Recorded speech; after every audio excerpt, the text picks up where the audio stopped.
So life have ultimately found a way to disrupt our peace and stray us ultimately away from our maker. So you clicked on this video because you want to know how to get closer to God. I'm Shay. I went from the big city to the kingdom of God. The Bible says, therefore you are no longer a slave, but a son. And if a son, then an heir of God through Christ. This is what the Bible said.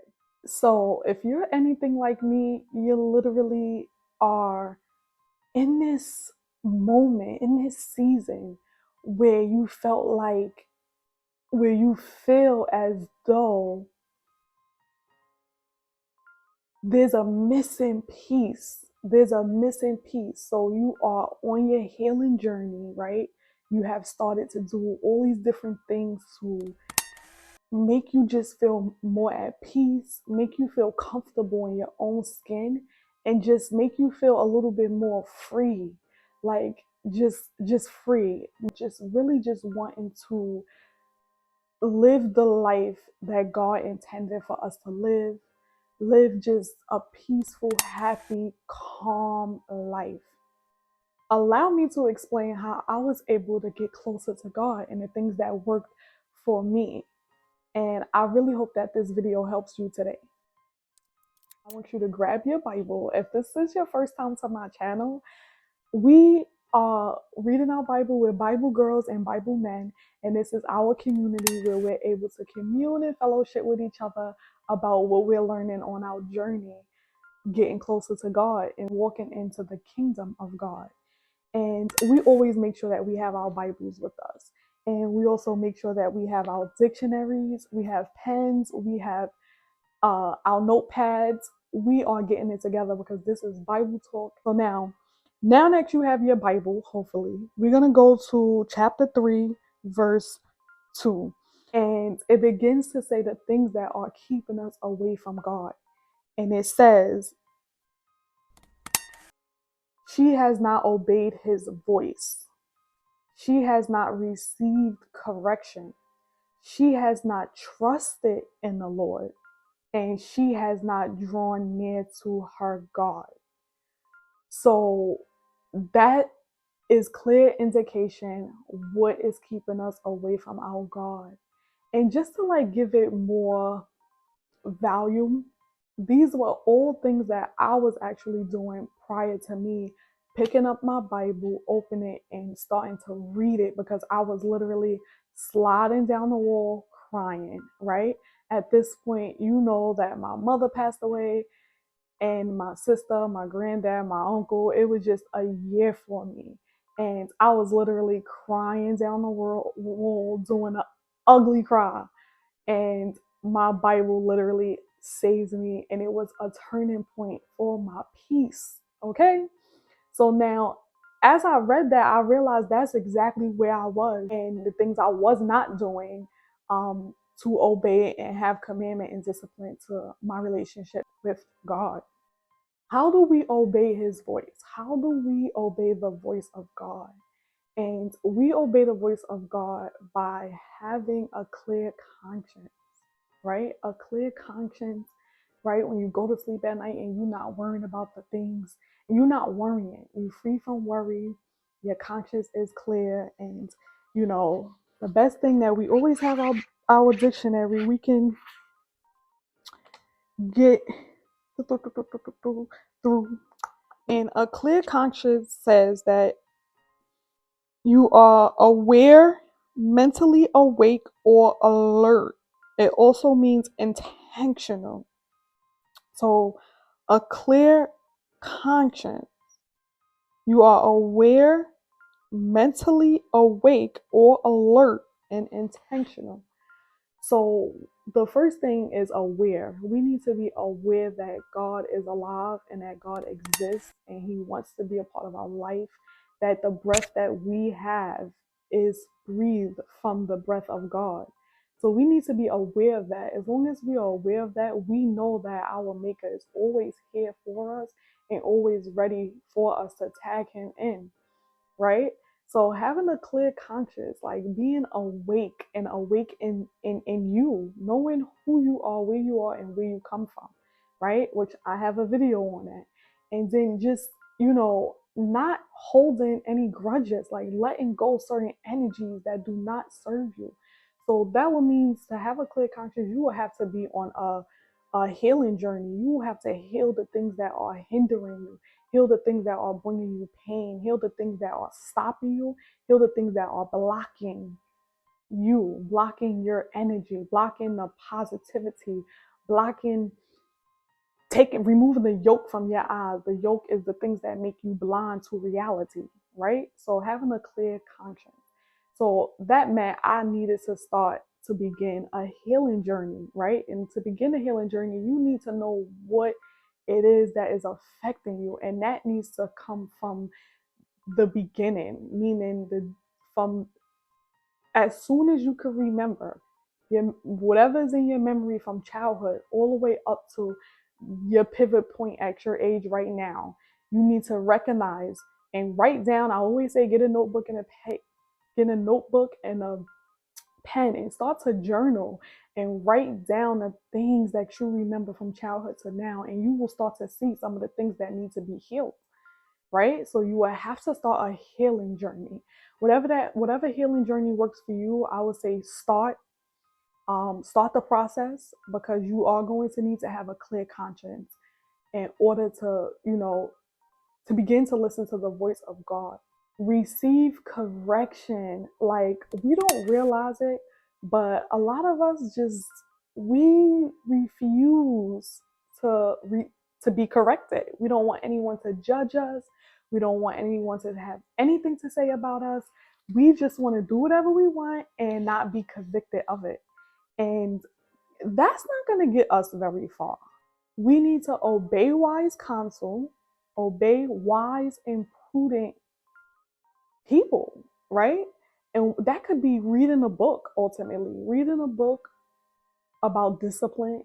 That could be, speaking to someone who's older, mature, more experienced in life, right? That can also be, having positive influence around you that want the best for you, who are gentle with you, kind to you, and bear a lot of fruit. And to know what fruit I'm talking about, that is Galatians 5:22. Okay? That is the fruit of the Spirit. So they bear a lot of good fruit. And these people will give you wise counsel because they care about you and they want the best for you. And when a person care about you and want the best for you, they're going to show it, and they're going to help you become the best version of yourself. And then have discipline. Have discipline, right? If someone's giving you wise counsel, right, and you know they want the best for you, and you really sit down and consider the things that they are saying to you, right, then you understand that you really need discipline to receive correction, because we are not perfect. We should be striving for excellence, but we are not perfect. So if you're getting wise, gentle, loving, kind correction, right, take heed to it and value it. You understand? Because not everyone is going to give you the best advice. Some people are not going to be so kind and gentle with you with advice. And we know those type of people. I don't have to teach you about those type of people. You've at this point experienced those type of people, right? So, people, you should be okay with someone who care about you, who want the best for you, to have judgment, not judge you, but have judgment on the things that you're doing that are not so nice. And sometimes we have to judge ourselves. The Bible says to judge yourself daily. Judge yourself daily. And if we judge ourselves daily, then we'll be able to take and receive correction. So learn to receive correction, right? It may not always come from, okay, so when you are receiving correction, just make sure that it's coming from wise and disciplined people, okay? So pay attention to my words, receive correction, but make sure that it's coming from wise and disciplined people. Good. The next one is trust in the Lord. Trust in the Lord. We are in our trust in God season. We are trusting God this season. And so far, a few videos on how we're doing that. And hopefully you are staying on track and you keeping up, because I'm going to keep posting more videos on how we're in that season. We're in this season of trusting God. We want to trust God. And I made a video about this, but I'm going to go over it a little bit. And the way that I realized that I needed to trust God is I needed to build rapport. And what is rapport? Rapport is friendship. Meaning I need to get a little more intimate with God, right? How? Reading my Bible. I need to start listening more to his word. I need to start building that relationship with God, building that friendship, that understanding him, learning his character, um, taking in heed his law, right? Learning about the law of God, his law. Also accepting truth, seeking truth, right? Think of everything that has to do with friendship, right? Building a rapport, like allowing God to work in my life, right? Listening to my spirit, ultimately, listening to, me, listening to myself and making those decisions and seeing, trial and error. You make mistakes, right? And you fix those mistakes and you don't do it again. And just building that rapport with God, getting to know him, building a friendship, learning his character. These are all things that I had to do in order to trust God ultimately. And letting go. Once you start to learn the character of God, you begin to make better decisions, because you're like, okay, knowing the character of God, right? This is what he will want me to do. This is what he won't want me to do. And you'll listen to yourself a lot more, and you'll be convicted of the things that you are feeling in your spirit ultimately, and you'll get a lot of confirmation. People, um, you'll be on your way somewhere, you'll get confirmation from that in a mail. God sends confirmations in so many different ways, and you'll get convicted. You'll have the ability to acknowledge. It'll be almost irrefutable to deny the confirmation from God. So yeah, build a friendship with God, and I'll do a video on that. And you also want to, learn the character of God, and I have a video on that. Okay. And the last step to get closer to God is draw near to God. And how are you going to draw near to God? How? How? And that's through prayer. I made the video on different methods of praying, but I want to be a little more specific, right? Now, if you are bowing down, getting on your knees, and humbling yourself to God, you want to pray minimum 1 hour a day. 1 hour a day, but you want to do it in increments, right? Increments. You want to pray in increments of 15 minutes, 10 to 15 minutes. So that means you will be praying 4 times a day. You'll be praying 4 times a day for at least 10 to 15 minutes at a time. When I first started, I was like 10 to 15 minutes, that sounds like a lot. And I started to pray, and I would set my timer, and it would just be like 5 minutes. And I thought I was sitting there praying for hours. Then I went to 10 minutes, and I'm like, oh my God, this is so long. But now it's becoming to where I can do a lot longer. So, whatever increments you want to do it in, make sure you just don't do the full hour until you are fully experienced and already have that relationship and that rapport with God.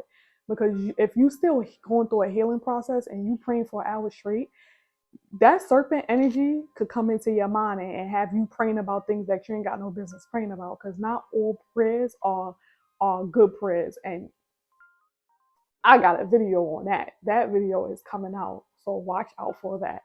So you want to make sure. That's why I say pray in increments, because it's not planned. It's going to be a lot more genuine. It's going to come from the heart, but it should be minimum 1 hour a day, and it could be in increments of 10 to 15 minutes. Now, on top of that hour prayer, that's if you are humbling yourself on the floor, head bowed, knees bowed, completely at your most humblest position, either on the floor or however you want to do it. Also, that can add to that prayer is, remember, psalms. If you're listening to psalms and worship music, that can add to your hour. Go and watch my different methods of prayer, and that can all be accumulated to your 1 hour a day prayer.